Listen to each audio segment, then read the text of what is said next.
Hello, I'm Sqn Ldr Dunc Mason. Welcome to the second in the series of interviews I did whilst serving on the RAF's Battle of Britain Memorial Flight with World War II veterans from a variety of aircraft types, both bomber and fighter. To commemorate RAF 100, we're releasing these interviews over the course of the coming year. This week there's a marvellous interview with Frank Blinkhorn DFC. Frank flew Spitfires, Hurricanes and Typhoons, and as we approach the 74th anniversary of D-Day, we look back at the service life of Frank, who on May the 8th, 1944, was shot down in a typhoon over France in the build-up to that momentous invasion that changed the course of world history. The interview was recorded at RAF Coningsby at the Battle of Britain Memorial Flight in March 2012, and we talk about his inspiration to join the RAF. We also speak about when he joined at 17 and a half, his trip over the Atlantic Ocean dodging U-boats on Queen Elizabeth I, and his flying training in Canada. We chat about the trifling matter of crashing a Harvard aircraft in Canada before coming back to the UK and flying Typhoon, Spitfires and Hurricanes in the lead up to D-Day, and the electrifying story of his incredibly lucky escape from his stricken aircraft. We also talk about his love of the Walrus aircraft that saved him and other sojourns into the Blitz and sewing machines. I'll be back at the end of the interview, but for now, sit back and enjoy the inimitable Frank Blinkhorn.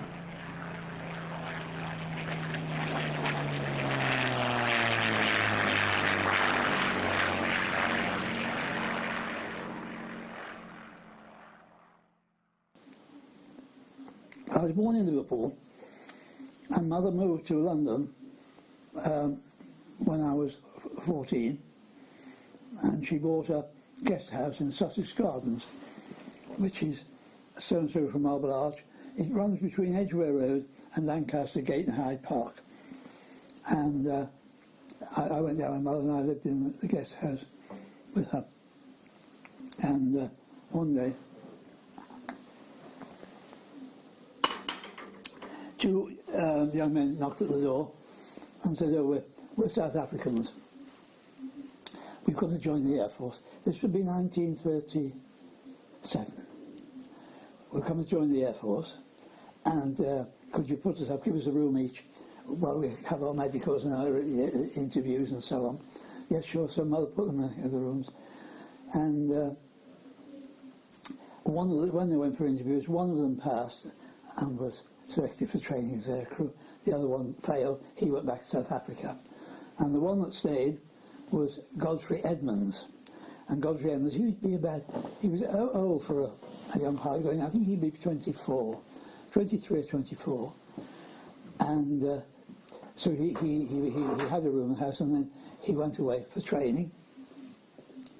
But because he was South African, no family, he more or less made a family of us. And with any leave, he'd come home, and I would be about 16.5, 17 then, and he liked going to the clubs around the West End, and he used to take me, and he was my idol in a way, really. Anyway, he went away training, and he got his wings, and he took Mum and my family to the Cumberland Hotel, Marble Arch, for a celebration wings dinner. And that, but he was always with us, and we didn't hear for some time, and then we didn't hear, and then we did hear. This is where this book, and I want, if you haven't read this book, do please read it. It's still in print. It's 1942. It was written by Richard Hillary.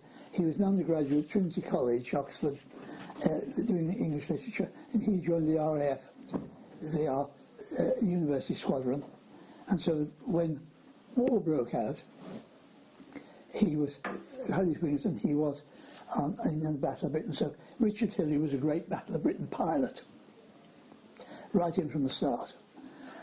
And I mention him because Godfrey Edmonds, the South African from Mother, he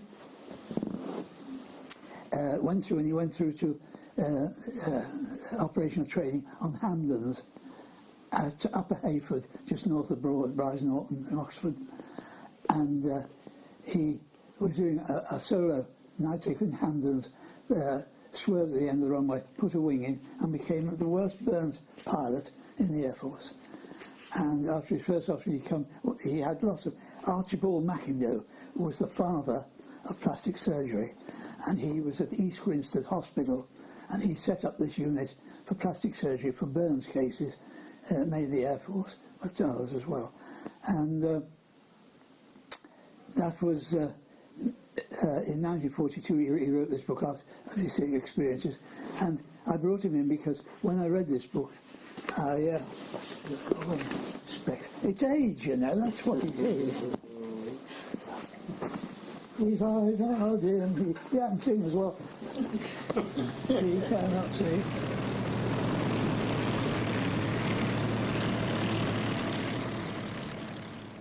This is what I want, yes. And don't laugh, because you'll probably go half-blind one day. I'm already. Oh dear. Anyway, so when I read this book, I came across it, and I'll photocopy it so it's easy to read, because I'll read it to you. This is out of his book, but you only can buy your own. They're 10 quid, you can still buy them through Amazon, and 1942. Great Battle of Britain pilot, Richard Hillary. So, this is where I came across. Godfrey Edmonds was the chap who lodged with us in that. And this is Richard Leslie book, so this is Richard Hillary talking. It was shortly after this that Edmonds was readmitted to the hospital and placed in the bed next to mine. This is East Grinstead Hospital under Archibald Mackindow, Professor Archibald Mackindow. He was the worst burnt pilot in the Air Force to live. Taking off for his first solo in a Hampden at night, he'd swung a little at the end of the run and put a wing in. The machine had immediately turned over and burst into flames. He had been trapped inside and fried for several minutes before they dragged him out. When he had first been brought to Mackindow, he had been unrecognisable and had lain for months in the bath of his own superition. Mackindow performed 2 emergency operations and then left it to time and careful dressings to heal him enough for more. Never once had Edmonds complained. After 9 months, Mackindow had sent him away to build up his strength. He came back to mother, and he was with us in London. Now he was back. It would take years to build him a new face. He was completely cheerful, and such was his charm that after 2 minutes one never noticed his disfigurement. And he needed a new nose, new eyes, new eyelids, new ears. And during the time when he came to stay with mother in Sussex Gardens, he'd take me out still drinking. We never bought more than the first drink. Because he had his wings up, his Air Force uniform, his wings up, and we never bought a second thing. It was always that. And he'd take me, and I was always very proud to be.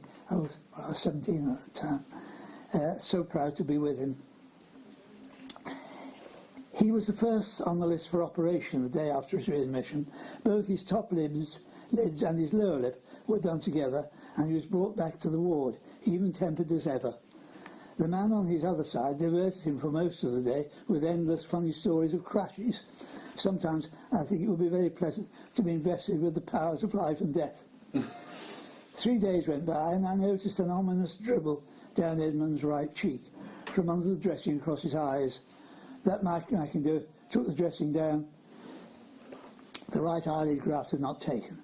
He took it off and threw it away. It was streptococcus at work again, and bitterly ironical that Mackindow's first eyelid failure should be on Edmonds. He was immediately put onto Prontososil, and by the next morning it was a greeny blue, with his lower lip jutting out like an African tribeswoman's. Now it's interesting that at that time there were no antibiotics. The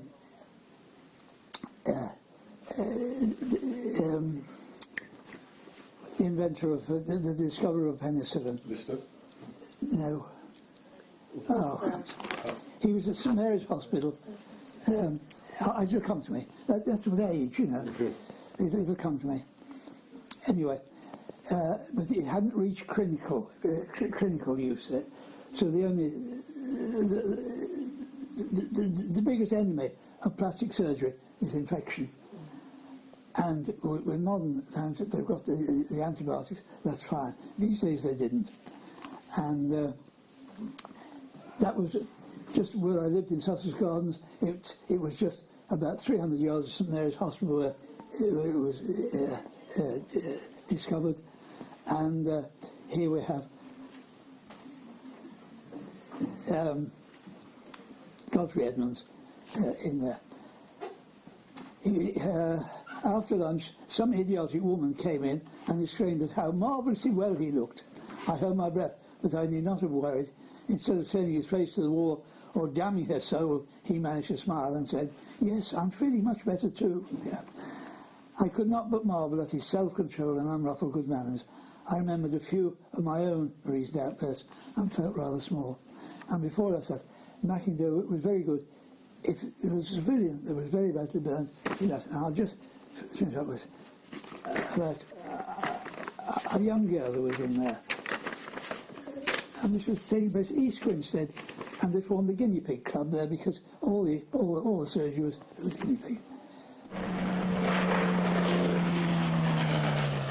Mackindoe had been using a new saline bath that he'd invented, and next to this was a curtained-off bed was a little girl of 15 by name Joan, terribly burnt by boiling sugar her first day in the factory.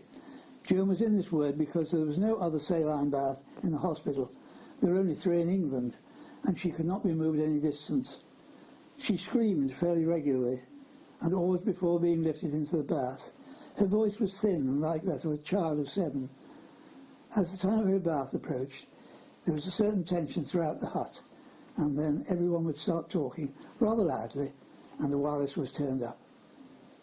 For the rest, there was a blind man at the far end learning Braille with the assistance of his wife, a squadron leader, several pilot officers, a check, and sundry troops, unlikely to forget Dante as quick as. So, I knew that. So, Godfrey Evans kept visiting us and getting better. He went back to South Africa, and I never heard from him again. He was 26 when he put the Hampden in. Anyway. Did Richard Hillary have burns as well? Was that why he was in hospital? He was shot down, and he was in hospital.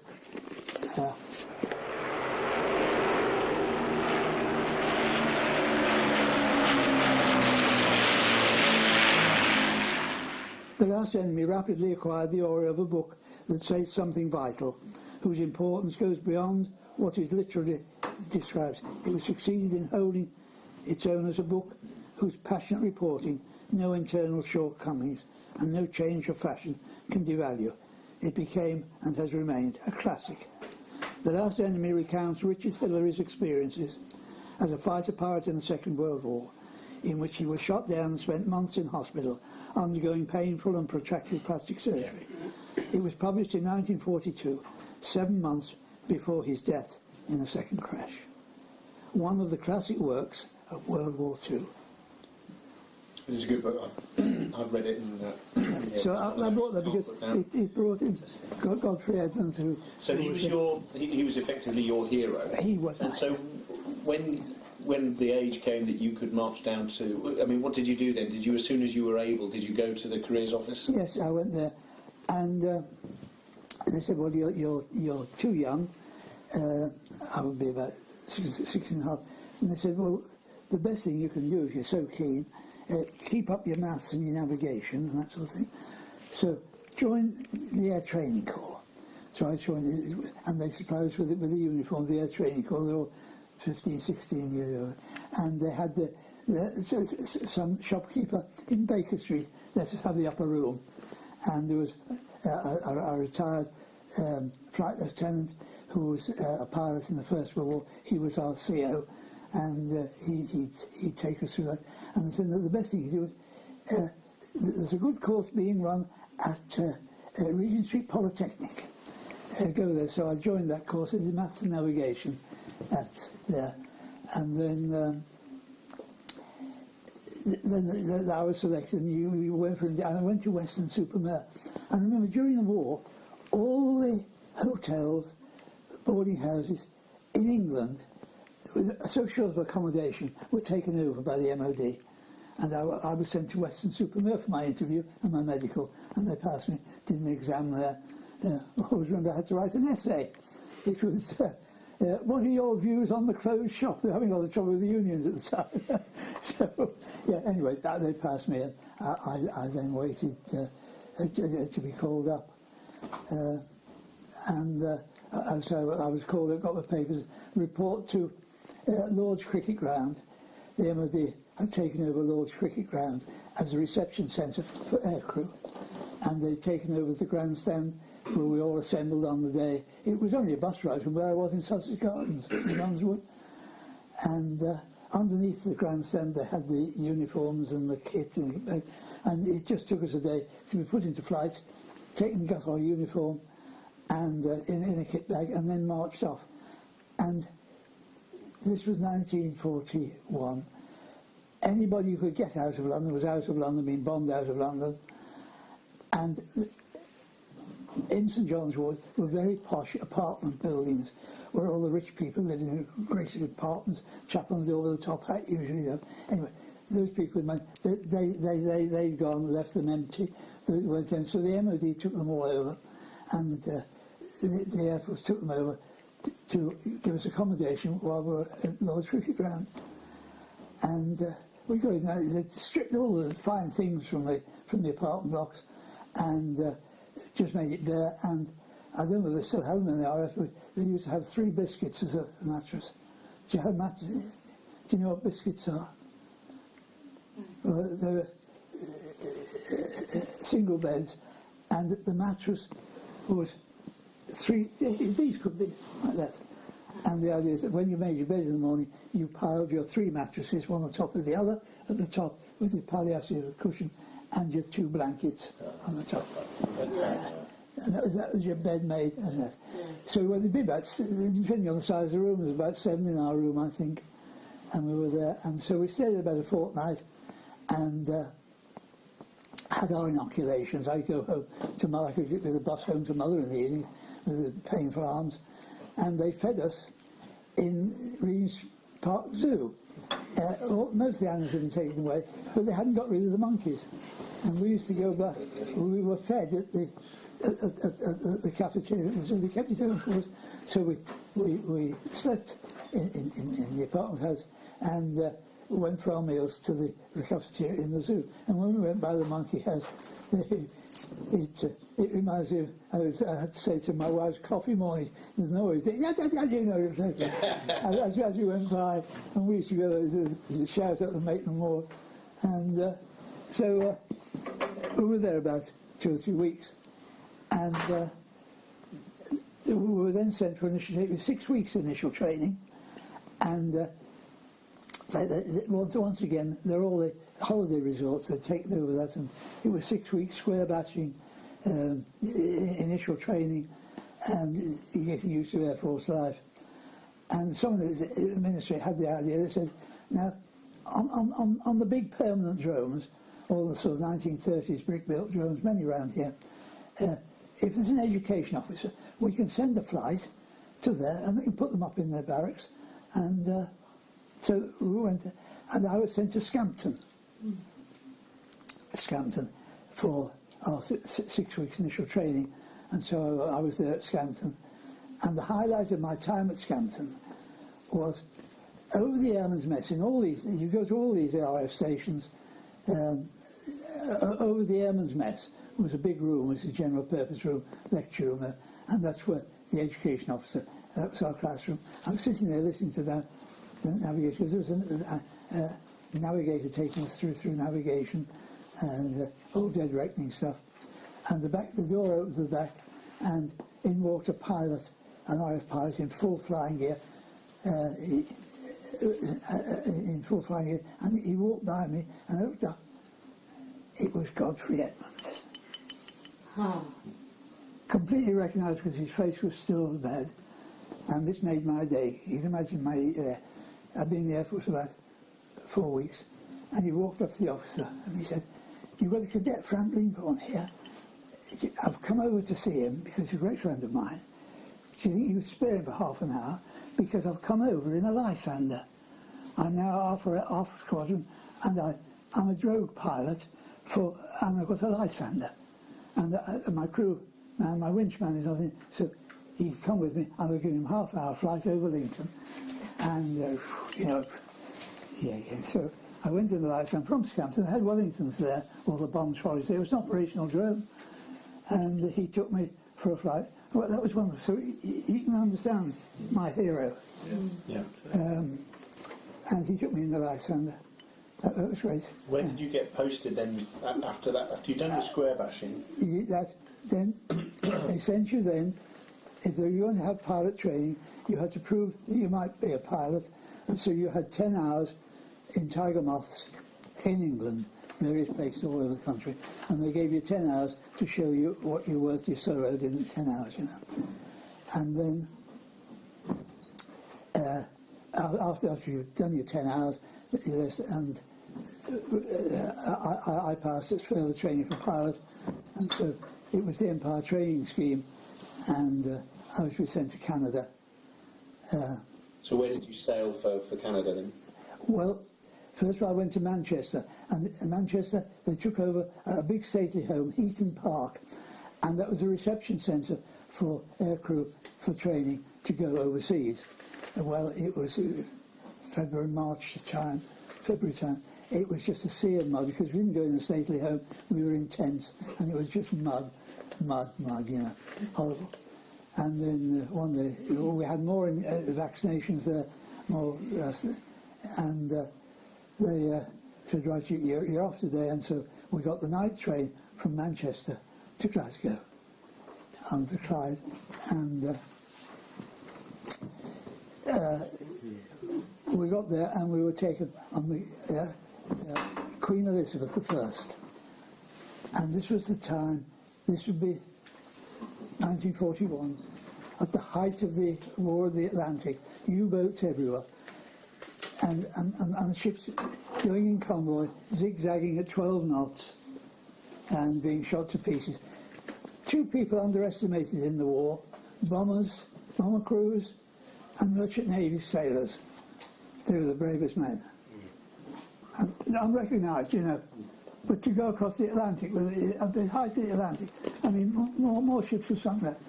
But we didn't. British engineering again, I keep praising British engineering, with the Queen Elizabeth I.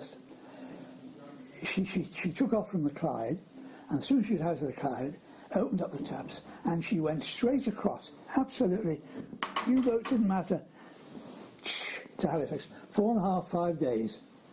It was stripped out. All the finery had gone. You know, it was bunks, it was hammocks, it was five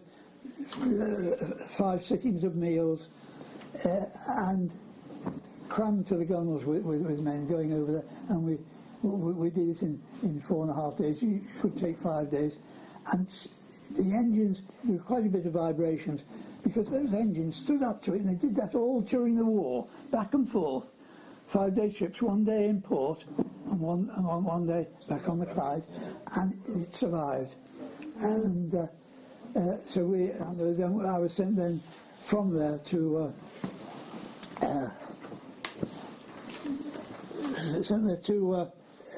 Alberta. There's a place called Pierce, between Medicine Hat and Calgary, foothills of the Rockies. And once again, I meet wonderful people. The Canadians, I say, we were their pride and joy. And what they did, they all, just like we have holiday chalets in England, you know, they had log cabins. And they're always by a lakeside. They have a log cabin with a big stone-built fireplace. Always a lake.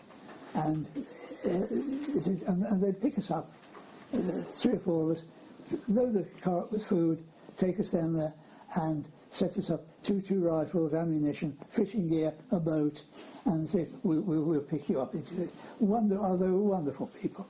And that's what we did with our 48-hour pass. And we were trained on Stearman's P-17s, American biplane, and Tiger Moths, because only the Tiger Moths had the hoods for instrument flying, so we had Tiger Moths for instrument flying. And it was always very windy there. The winds in England, they had windsocks on ropes. In there they had them on chains. And with the Tiger Moth, you couldn't really taxi a Tiger Moth without a couple of airmen on either wing, you know, because they'd blow up the place. Yeah, so anyway, most time on Seaman. So from there, they then sorted you out. You were going to be single engine or multi-engine. And so I was taken out for single engine. I was sent to Ontario, between London and St Thomas, on Harvards, and so I got the wings on Harvards. Did you have, just to step back, did you have, you know, during your time there, like you say, very windy and flying tiger moths, which are frail beasts at the best of times? Were there any incidents that you can remember that stand out in the mind? Not really. No, as I say, it's actually turnover. No, it was the training was very good. And so the people were very good. We were spoilt. And then the Harvards, I got lost in a Harvard, Mrs. Thomas, and they used to get the mist come up. We were on the lakeside, on the very Great Lakes, and I was on a cross country, came back, and it clamped right the way down, absolutely. And I could follow the coastline of the lake, but I couldn't find the edge. I couldn't find it anywhere. And no radios in them, you know. So round and round I went, and I couldn't find it till I running out of fuel. And so I looked for fuel, and did a forced landing, and I didn't really damage the airplane much, because it chose a field, and it went into a hedge, and they sent a van out to pick me up. I think it was a farmer's wife. She said, "We phoned up the aerodrome. We knew you were in trouble, and we phoned up. So they sent the chief instructor out to find you." And he was flying around in the... But he didn't find me. He was going to lead me in anyway. So that was about the only thing there.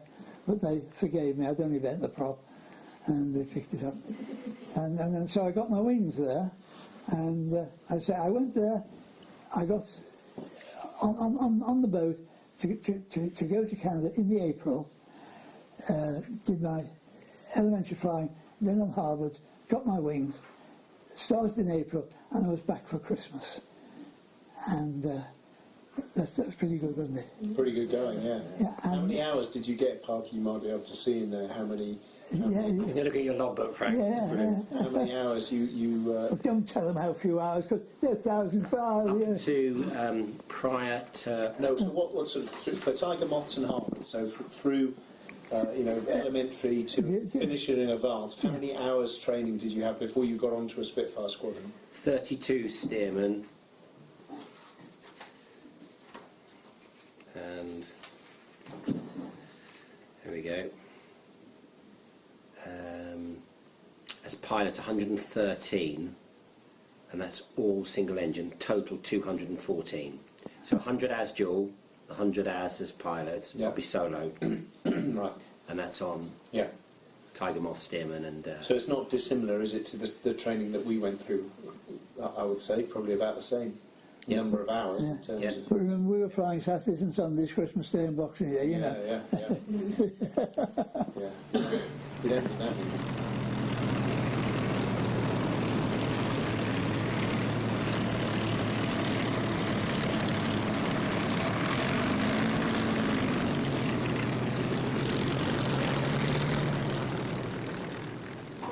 Am I going on too long about this preamble? no, this is great. No, not at all. No, there's a photographer on his way, so we'll go and have a picture. We'll have a pause and a picture in a minute. Yeah, and do you tell me if I'm going... No, we will. The London bit I found fascinating. I hadn't realised that the MOD had taken over so many different things, like the zoo, and I had no idea that they'd taken over all that sort Well, of people, thing. you see, if you had any money, you could leave on... Now, Mother ran the guest house, and we had in the guest house tourists and that. But then during the war, when we were blitzed out and Mother was there, the house consisted of medical students who were just in St Mary's Hospital, stone's throw away, civil defence workers. There was an RAF officer, a flight lieutenant. He was Jewish, remember, and his sister was in the rag trade, and she used to come. So he was at the Air Ministry, and so he had a room with Mother, and he was a very nice chap too, and so that was the people who... So your mother stayed there during the Blitz? During the Blitz, yes. And I was at home with her most of the time. I was 17 and a half, and also my wife. And they had semi-basements in Sussex Gardens at Mid-Victorian House, and we used to go under the table downstairs and June. And then when I was on leave, I'd come home too, and then I picked June up from the War Office, and we were sitting in my fancy, and so we'd either go to her house and houses or come to Mother's, and one that had a very bad blitz there, and June and I were under the table with Mother and the others under the table down in the basement, and then it was a bad raid, and when it was over, my uncle had the house next door, and he said, I think Oxford Street's ablaze. I'm going to have a look at it. Would you like to come, June? And she was away from me, didn't ask me. So my uncle and my fiancée went to walk up Oxford Street, and Selfridges was burning well alight, all alight. They had so many incendiaries, and so that was during the Blitz. And as I say, my mother stayed there until even those people left, and she virtually joined the American Army. But no, that's another story. It goes on and on. And then, Did you, when you came back from Canada, did you go straight to a squadron? no, I'll just go back to the trip back from Halifax to there. Yeah. On the ship I went to the Queen Elizabeth. Well, the Poles had just built a luxury liner. It wasn't as big as the Queen Elizabeth.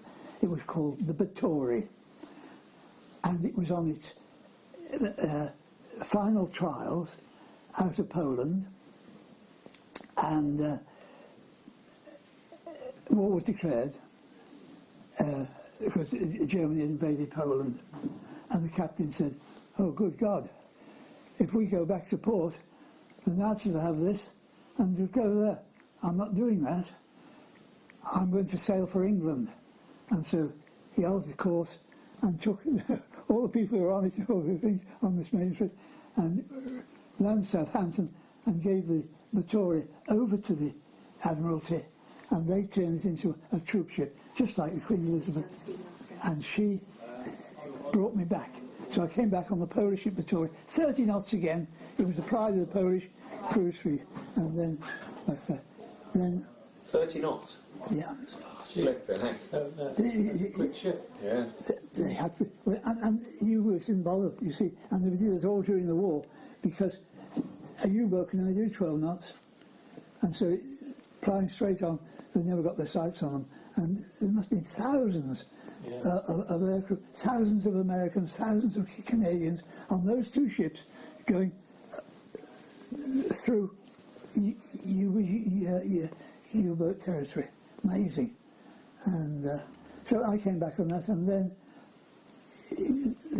I was back, and then I went to OTU on Hurricanes. Okay. And from Hurricanes... Where was that then? Where was God the knows, OTU? I've forgotten now. Teeling, I think, in Dundee. It's all there. I don't know. Park your look. I'm on it. Yes, a bit of martinet time. With Martinet Town, yeah. Yeah, and then first hurricane sortie was 24th of March 1944. Oh, you're St Martin's. Yeah, now that says after Martinet, that says 56 Squadron at 56 Squadron A flight. Doesn't say where. That was Scorton in Yorkshire. Ah, yes, Romney Marsh, Newchurch. And that was where I ended up. Ah, But I started off at Scorton in Yorkshire, near Catterick. Ended up on Romney Marsh.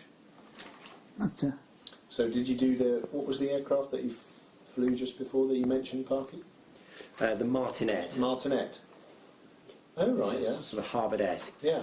What Did I you do find- that when you came back, or did you do a bit of Hurricane, then Martinet, then Martinet and then Hurricane. Martinet, then Hurricane? What I find amazing, according to this, Frank, is you flew, it appears your first trip in the Hurricane in 1944, Yeah. in March. You also flew a Typhoon the next day Yes, on 56. yeah. And then there's a bit of sort of tiger moth kicking around. And then you also fly all on 56, a Typhoon, Spitfire and Hurricane almost on consecutive days.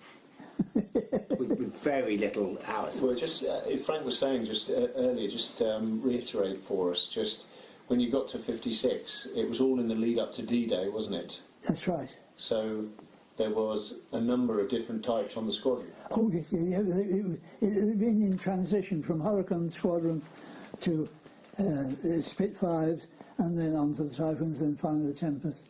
And I remember in Sqn, to be on the squadron a very short time, the CO, Flight Commander, came in and he said, we're all moving. We're being moved down to 150 Airfield, which is a strip of Romney Marsh. Chase the sheep off, and you're going there. There are tents there. We've set it up with chain link for runways on the grass, but you're going down there in preparation for D-Day. I want this to be, we're not going down as a squadron, we're going to fly a quarter-hour intervals, so get your map reading skills out, because I don't use the radio at all, and I want you to map read your way from Sqn down and find this airfield at Romney Marsh. They've been warned that you'll be flying through restricted airspace, and how about you just go down, skirt round London, keep away from the balloons, skirt round London, and then when you get to Ashford, the best tip, he said, I've been down there, Ashford, when you get to Ashford, you'll find 2 railway lines diverge like that. If you carry straight along there until you come to, on Romney Marsh, look out for tents, look out for the caravan, look out for 150. But when I got down there, it wasn't a great use, because it was like a fortress. Southern England, this. We're talking about just a couple of months before D-Day. Every national, there were the Canadians in camps there, there were, and also tanks, lorries, all the accoutrements for the invasion were there. Also landing craft when you got down to the sea. And anyway, I found it, did a good landing on the thing, and that was in tents, ate in tents, lived in tents, and to keep us busy, as I say, it was the time of the 1,000 bomber raids, Lancs, Halifaxes, Flying Fortresses, and it was our job to do. 2 of us would go for a weather recce to find the weather over the target for the day, and we would go out at dawn and go out to Germany.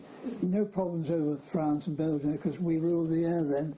It was all Germany, and so we would go find the target and write down last minute report, come back, and then have a debriefing as to what was there, and then that news was flashed round to all the bomber stations. So many stations involved. You think of 1,000 airplanes, you know, so many, because this was bomber country down there as well.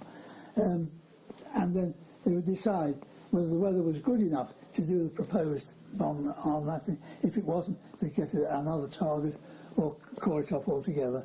So we were important, and then we did the same thing for the evening raids. The most amazing sights, you'd see them, like a swarm of bees going over, and the roar. You can imagine all those big aeroplanes flying over en masse. The roar was tremendous. It was a very moving sight, and that was happening, obliterating Germany at that time. Yeah.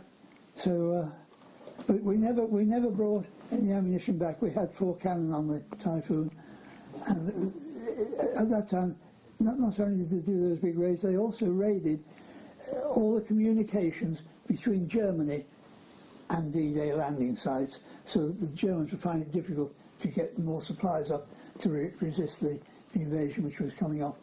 And so we used to shoot, or we shot up Boulogne Harbour, the marshalling yards, not the harbour, the Boulogne marshalling yards, and made it 50 feet and shooting off a cannon. I got a shell, a ground shell, in my engine, which is cut dead, the prop stopped, and no ejector seats in those days, so I couldn't bail out, you're too low, and so I just carried on as far as I could, and then ditched. But the ditching procedure, any emergency landing, you always tightened your belt, but I thought, I'm not going down this, because if you look at any aircraft, fighter aircraft, particularly Typhoon, there's a huge air intake, and as soon as you gently could be there, it would hit the water, it would do that, and it would dive down. And then you had to start struggling, because remember, I was sitting on a parachute on the dinghy with straps, flying kit on. So I jettisoned the hood, undid the straps, so I was loosing the thing, and I went forward, damaged my face badly, broke the bone in my eye socket, and here, and knocked unconscious, and I knew nothing then, absolutely nothing, until I was floating in the water with my Mae West blown up, and I looked around, I was shocked, looked around, and there was my dinghy on the dog lead. Now that's all design technology, because in my Mae West there were CO2 bottles which, when they got wet, blew up. So not only did you have the K-POC in your Mae West in there, they blew up, and same with that. And so you in the water like that, and which held your head above the water so you could breathe, even unconscious. I was unconscious, and the dinghy, same again, CO2 blew up the dinghy, came out of its envelope, and attached to a dog lead so it couldn't get away from you.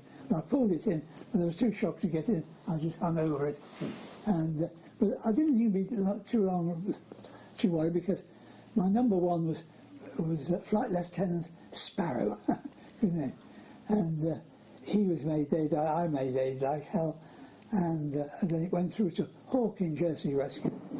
Never got enough credit Air Sea Rescue. Do you know Air Sea Rescue rescued over 2,000 aircrew? Amazing. Anyway, so the shout went out, and there was the CEO. He said, "Oh, I'll take this one." It was only about 5 o'clock in the morning. I'll take this one, and Wing Commander. He was the Wing Commander. Wing Commander Grace is in there, and he took off in the walrus from the runway. Wonderful. It's the ugliest plane you've ever seen a walrus, but I love it. I love it. I love it. I bow down and worship it. You know.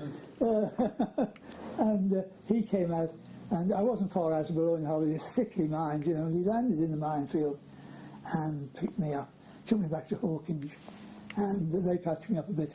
They sent me then to RAF. The best hospital the RAF had was Holton. Holton, we had all the best nurses. I was telling you about the nurses there one day. They were a very, very desirable post. They were all officer status and wonderful nurses, and they put me right at Holton. Just to go back, just so that it's clear, is that you, knowing that your engine had stopped and you were going to ditch in the sea, you went against what was normal procedure, which is to tighten your straps, knowing that the thing might submarine. And before you ditched, you unstrapped everything, which saved your life. It saved my life. Yeah. And the jettison that, so I was loose in the cockpit, and the impact knocked you unconscious. I went onto the gun sight. The gun sight, you know, it's right there. Yeah.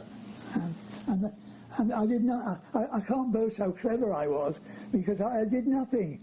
God must have been looking after me, mustn't he? You must have been pretty pleased to see that walrus. I was. It's so lovely. I got a picture of it. Yeah, that was May the 8th, 1944. Yeah. The Typhoon sortie was an hour 5.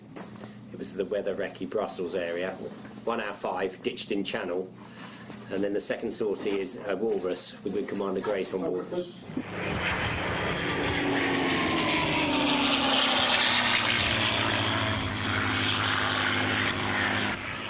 The remarks are ditched in channel. The second sortie, May the 8th, is walrus. The pilot is Wing Commander Grace, picked up from the drink, taken to Hawkinge. Wow. And you can see that this is from a kit, because you can see what you were fighting against. You couldn't really ditch any fighter. Really. Can you see that air scoop? Yeah, just... You can imagine putting it, no matter how gently, it just nosedives in. It's interesting. We were at a symposium last week and we were talking about ditching, and it's interesting to talk to you, Frank, because the opinion there was, well, the wings are full of air, she'll float, and so it's... No chance of it. No. See, it was much better, the bombers, big wings, you know, and put it down heavy and done so much with it. But with Spitfire and Hurricane, just the same. You can imagine, and you've got all the nose weight of the engine as well. Yes. I mean, you can demonstrate yourself very easily, and it just knows that I was there, and so the pilots never got out. Yeah. So the thing is, don't ever ditch a single-seater fighter. But the point is, you'd be all right today because you have an ejector seat, which would throw you up from there, but no ejector seats there. And that, of course, was the Walrus, you know. Yeah. Have you any idea how long you were unconscious then, Frank? No, I probably water brought me to, but as I say, I wasn't fit to get in the dinghy, but I could hang on to it. There's a picture of it. It's amazing the Walrus came so close to the coast as well. I Oh, mean, that's yeah. quite some risk. And there were mines. Mines as well, yeah. He's the one who... What did he get, a DFC for that? Yeah, Yeah. he was... Did you get a DFC? Why, I did nothing brave. I say, you know, I'm not the hero. I mean, my life was saved by that, really, because if I hadn't done this, I would have been on D-Day, which was a month later. I'd be dead. I wouldn't have survived the Typhoon at D-Day. Yeah. I can't. It was most Did they, from the Walrus, did they send a dinghy out to get you? No, Did they taxi up adjacent? yeah. I think I had a pole. Yes. Just, yeah, And pull you in. pulled me in, yeah, and wrapped me up, and got me out of Hawkins. Was it just him? Was it single part? Oh no, he had my man with him, yeah. He had a fellow with him. Yeah. Yeah. Yeah. And was it that event that you got your DFC for? I got no medals except I got my aircrew medal, Yeah. European medal. Right. Well, I don't deserve them. Well, that's not true. We wouldn't say that. That's not true. Yeah, I mean, you know, I offered myself up for it, you know, but I was too young at the beginning, Yeah. and then my time on the squadron was short-lived, exciting. How many missions had you done? You've probably seen from the logbook, but how many missions had you done before? About 3 or something like that, you know. 3. And it was safe flying over France, you know. And we couldn't do, in the Typhoon, or the Spitfire, or the Hurricane, we couldn't do the fighter protection for the big bombing raids on Germany because we couldn't stay in the air that long. We could do the weather wrecking, go over to Germany, do the weather wrecking, back again, and you were all right. Yeah. But you hadn't time to hang around and do fighter protection, Yeah. and it wasn't. Although Mother ended up in American things, I have no great love for the Americans, but it was the Mustang that proved its worth. But not until, of course, we put a British engine in it. With a Merlin in it. Put a Merlin. Rolls-Royce gave a license to the Americans to build the Merlin engine. The Mustang, which was a good aircraft, was as good as the Smith. But the engine was bad. I think it was a Pratt & Whitney line or something, I don't know. But anyway, so the Americans started building Merlin engines in America, fitted the Mustang, and the Mustang was the ideal bomber support fighter for raids on Germany.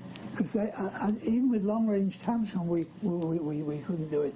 So I don't know how they did, but they could protect the bombers right over the German targets and stay there and stay with them. And they were the most... Of course, there were British pilots flying, I think. I don't know. From Frank's logbook, that was your 14th Typhoon sortie. Was it? And you never flew Typhoon again. No. So after that, month off, and then it was Hurricanes and Spitfires. So when you came back, I'm just interested in that transitional phase between when you you came back from flying the Harvards. Yeah. You then did, was it Martinet? Was that you Martinez, yeah. Martinet, yeah. So you did the. How long did you do on the Martinet? Was that just a bit of conversion? Yeah, I think it was trying to find something to do, you know, short of planes or something, but...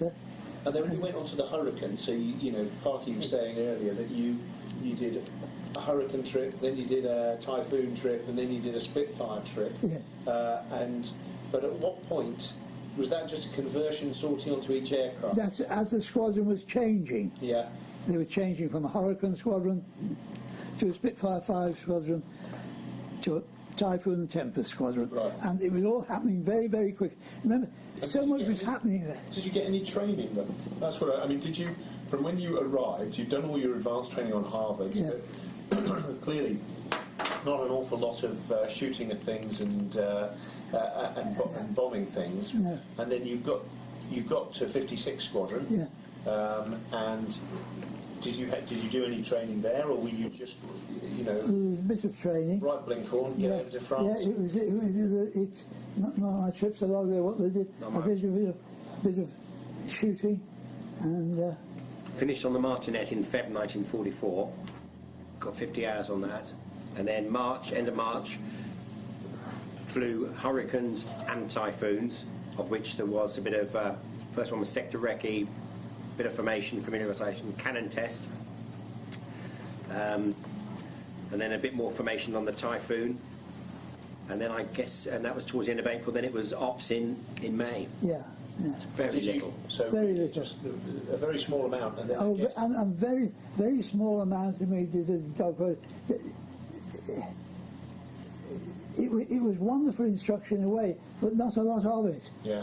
And a lot of fighter pilots went up on operationally on very few hours. They were just asking to be shot down, you know. And Did you learn was there just a generic set of checks for each of the aeroplanes that as long as you've got a ground flight switch on and ignition's on, Oh yeah. it was just the basic Yeah, rudiments of cockpit checks. drill, yes. And that one set of checks would do for all of the types that you were flying. Well, yes, actually, they gave you, just to cover their backs, when you joined they gave you an A4 sheet of typewritten paper saying, I have been instructed on how to do the fuel system, how to do this, so that if anything went wrong, he signed up, he's been told. But as regards hands-on training, very little. But you find the Air Force is like that. It's Yeah, some things don't change. if you're doing something you haven't really fully done, as long as you've got the signature on the paper, assuming you take an aircraft, you've got to sign up, it's all in good order. I've never seen a thing in good order. But if you've got the signature on the thing, your CO is in the clear. Did you have any experience of, or any of your chums, with the Typhoon? The tails used to fall off the early ones, didn't they? No, yes, They yeah. had to strengthen them with Strength, yeah. Yes, it was still in the experimental stage in many ways, but no, I didn't find it as a problem. But of course, a lot of them, the engines packed up. They were very early days, I think, with any aircraft. You get teething problems, and I don't think all the teething problems had been sorted out before it went operation. There wasn't time. There was Churchill there saying to Beaverbrook, I want thousands of aeroplanes, I want them tomorrow. And as I say, I worked in a factory on the Great West Road where it had been a washing machine factory, and it was taken over for refurbishing Merlin engines. And housewives, women came into their own in that war, you know. They really did. They did, you know, to take a housewife and teach her to work on the Merlin engine, refurbish a Merlin engine. And I was called up. It's too young for the Air Force, so I was called up, and I was sent to that factory, and I was saying that they refurbished Merlin engines. And my job, and all the other people there were just ordinary people that had been trained. And it was split up into very small units, and my small units I worked on was the overhead Cylinder heads. cylinder heads. And cylinder heads in the wear on the Merlin engine would warp. And so they were taken off and they were sent to me, warped, and I put them in a big oven to high temperature. And then they were taken out of the high temperature, and I had a block with bolts. And it would be put on very, very hot on there. And it was my job to screw the nuts down and put it down. And that hopefully got most of the warp out, because it was a dead flat surface I bolted them down to. And then when it was cold, I'd take them off, and by the other side of me was a flat, dead flat surface with blue dye, and I would put it on there, and I would rub it to see if it was, and if it wasn't right, it would go back in the furnace again. And that was my first wartime job. And I was working with a lot of women who, not done other things. How old were you then when? I'd be 16 and a half, 17. Right. Yeah. Do you recall from the Blitz, to go back, can you remember the German bombers dropping, coming over? Have you got... Yes, you would hear them, yes. And we never went to the air raid shelter. I saw lots of people in the shelters because my wife, as is now, was my fiancée. She lived in Palmer's Green, which is a tube ride away from Paddington, where I was. And when we went down the tube to go between our houses, people sleeping on the platforms, It's the safest place. We didn't, but we survived. Where did you go then? On the mum's dining table in the semi-basement. Get under the table. Was public transport free for those in uniform? No, I don't remember them being free. Don't remember. And was there a special forces rate, or could you buy a season ticket to go anywhere? No. Were you after a ticket, Rog? Yeah. No, I can't remember that. But we didn't spend a lot of time on the train because nearly the time I was on the train, I was on a ticket from the Air Force. They give you a ticket, A warrant, yeah. a warrant, and, Yeah. and yes, no, I did that. What's the biggest dump in an after Yeah, shall we... And I got a little souvenir, I'll tell you now. When my mother got married, my grandfather bought a Sqn sewing machine. And because it was married to us, it was a little posh one, which had drawers in it. And the machine went down there and drawers, and it was lovely wood. And that was put in the back room of Sussex Gardens, where the boy has, the guest has. And it was put in the back room. The maid had gone. We used to have Irish maids at 12 shillings a week in Lakey. And that went in there. And then one bad night, all the windows went in 3 times. And this sewing machine was underneath the window. And they were a long time doing that room because nobody was living in it. And it got soaked, that sewing machine. And it warped the top, it rusted it up. And staying at the Sussex Gardens was a civil defence chap. He saw that, and he was saying, and he said to Mother, I wouldn't mind doing that up for you, I've got some spare time. Because he said, in civic life, I was a Sqn machine mechanic.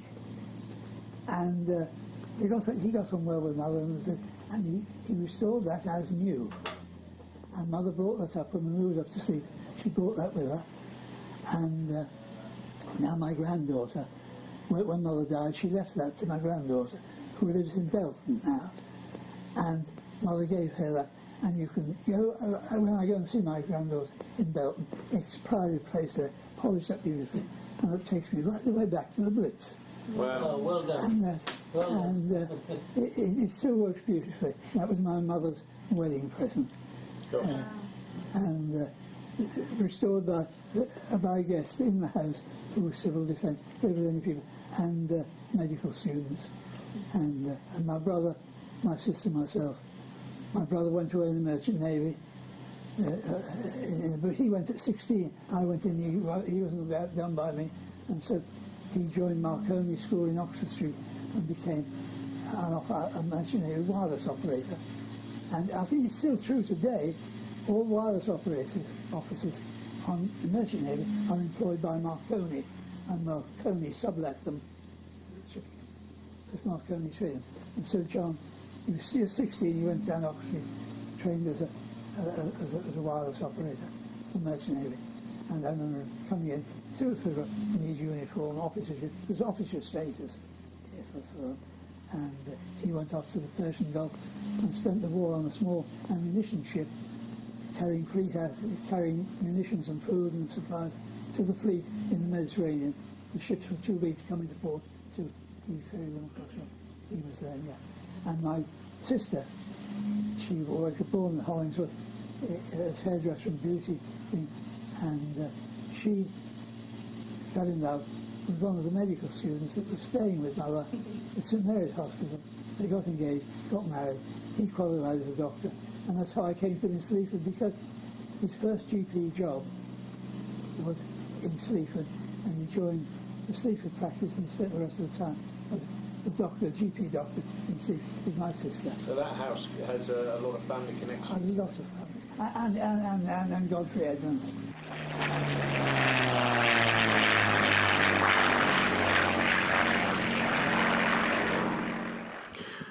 So there you have the incredible Frank Blinkhorn. What a story he told. Sadly, Frank passed away on the 5th of June 2016.